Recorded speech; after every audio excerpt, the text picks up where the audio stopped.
Good morning, my dear brothers and sisters. And again, welcome to the Manila Cathedral, especially those who are coming from faraway places. This is how the gospel that I proclaim began. The beginning of the gospel of Jesus Christ, the Son of God. Ang simula ng mabuting balita ni Jesucristo, ang anak ng Diyos. Gospel.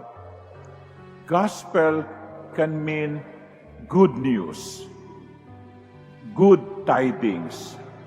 This is the word that is being used when a new baby is born from the emperor, from the couple who are in power.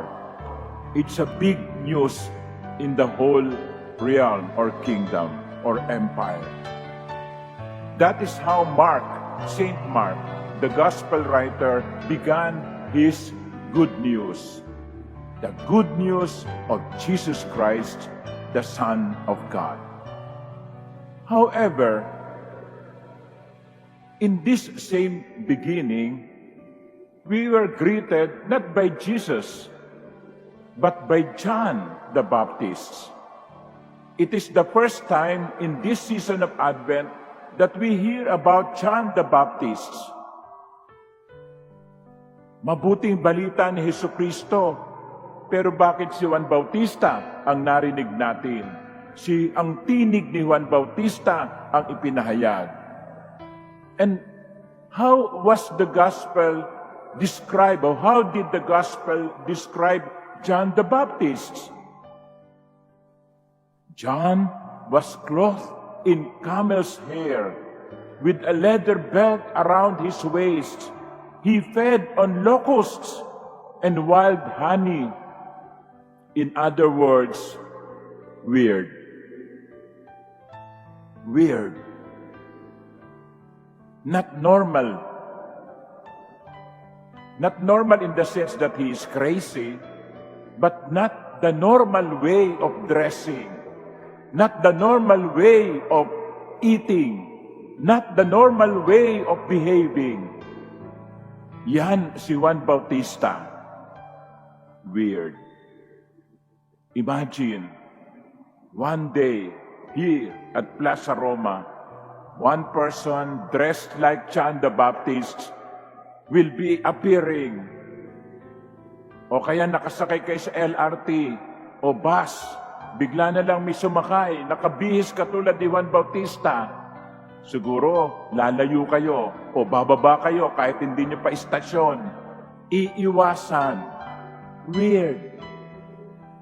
But wonder of wonders, instead of people turning away from John the Baptist because he is dressed weird and eating weirdly, people were flocking to him. People were coming to him. Sa halip na layuan, pinupuntahan pa, dinudumog si Juan Bautista. Bakit? May dalawang dahilan. Ang unang dahilan, sabik ang mga tao sa tinig ng propeta. For 400 years, there has not been any prophet in the land of Israel. God has been very quiet.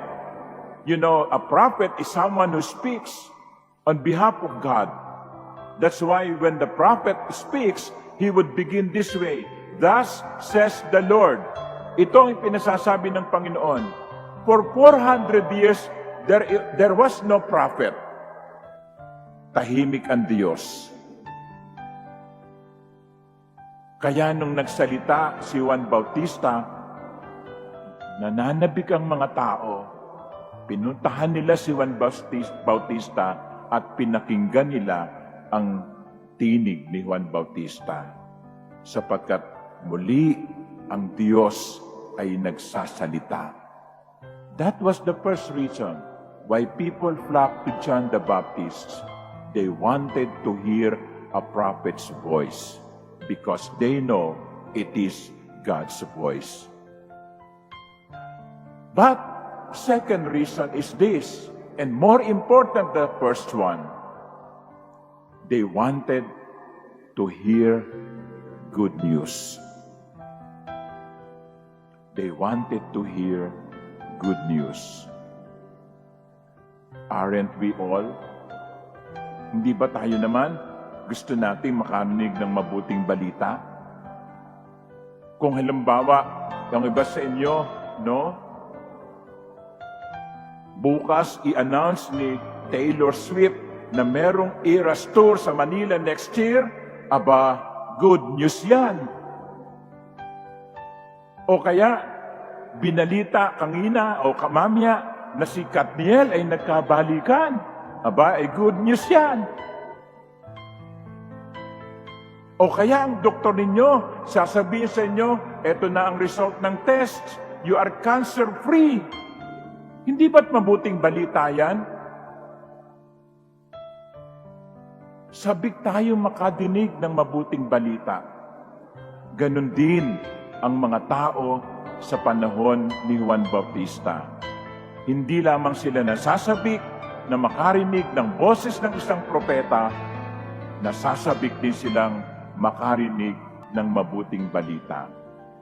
At merong dalang mabuting balita si Juan Bautista. Ano yun? Kapatawaran ng kasalanan. Siya'y nagbibinyag. Isang binyag ng pagsisisi. Inaanyayahan niya ang mga taong lumapit at magpabinyag. Isang binyag ng pagsisisi. Bakit magsisisi? Dahil patatawarin. What's the use of repentance if there is no chance of forgiveness? The people are promised forgiveness of their sins. And that is also the message of the first reading from the book of the prophet Isaiah. He began by saying, "Comfort, give comfort to my people, says your God." Indeed, Jerusalem, proclaim to her that her service is at an end. Her guilt is expiated. Anong konteksto nitong unang pagbasa? Sa mahabang panahon, ang Israel ay nasa ilalim ng kapangyarihan ng Babylonia. They were brought into exile. Wala sila sa sarili nilang bayan bilang parusa ng Diyos sa katigasan ng kanilang ulo. Pero anong narinig natin sa unang pagbasa? Ang sabi ng unang pagbasa, tapos na. Tapos na ang inyong exile. Tapos na ang inyong paghihirap. Ang inyong mga kasalanan ay pinatatawad na. Israel has received from the hand of the Lord double for all her sins. Yung mabuting balita ni Juan Bautista ay hindi ang mabuting balitang hatid ni Propeta Isaías. Patatawarin na ng Diyos ang inyong mga kasalanan. Alam naman natin kung anong nararamdaman ng pinatatawad. Misa na tayong pinatawad. Alam ninyo ang nararamdaman ng kung paanong pinatawad. Pinatawad ka ng asawa mo kasi nangaliwa ka. Pinatawad ka ng magulang mo kasi hindi ka pumapasok sa eskwela pero nagbabayad sila ng tuition. Pinatawad ka ng mga kaibigan mo kahit na pinagtaksilan mo sila. We know the feeling of how it is forgiven, how to be forgiven. We are joyful, we are ecstatic because we have received forgiveness. Yan ang mabuting balita na hatid ng mga pagbasa natin ngayon. Walang kasalanang hindi kayang patawarin ng Diyos. And my dear brothers and sisters, this is the best way to prepare for Christmas. This is the best way to exercise Advent. How to prepare for Christmas? Not by simply putting up Christmas decorations. Not by simply thinking of what gifts to give. Minsan kasi, nalilimitahan ang ating pagdiriwang ng Pasko sa bagong damit, sa bagong sapatos, sa magandang dekorasyon, sa mga mamahaling regalo, sa masasarap na pagkain. Sabi ng isang doktor, Christmas is the merriest season, but it is also the deadliest. Bakit? Ang sasarap na mga kinakain natin hamon, no? Lechon, kaya kinabukasan, atake. That is not the best way to prepare Christmas, for Christmas. The best way to prepare for Christmas is to reconcile ourselves with the Lord. At naghihintay lang naman ng Diyos para lapitan natin at humingi ng tawad. Handa siyang ibigay ang kanyang kapatawaran sapagkat gusto niya tayong muling makasundo.